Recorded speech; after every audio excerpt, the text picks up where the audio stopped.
babalik tayo ngayon kay Sir Jack. Hello! Hello, magandang hapon. Ano yung sa'yo? Ikaw ba talaga yan, Sir Jack? Ay, medyo nagdududa ako dahil ang iyong boses ay hindi naman ganyan usually sa Ako ito ay kakagaling ko nga lang sa trabaho. trabaho. Okay. Kamusta, Sir Jack? Wala ka bang... Ito, okay naman ako.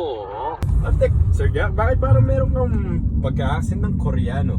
Ay, meron talaga. Kasi nagbakasyon ako nung isang buwan sa Korea. Ngayon, pupunta naman tayo sa kabilang caller.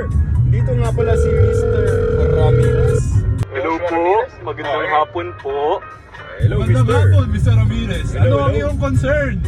Tatanong ko lang po, bakit po masakit yung batok ko? Mr. Ramirez, nakikita mo ba ang orasan? Ano po? May orasan ka ba dyan? Meron po. Ipalo mo sa batok mo!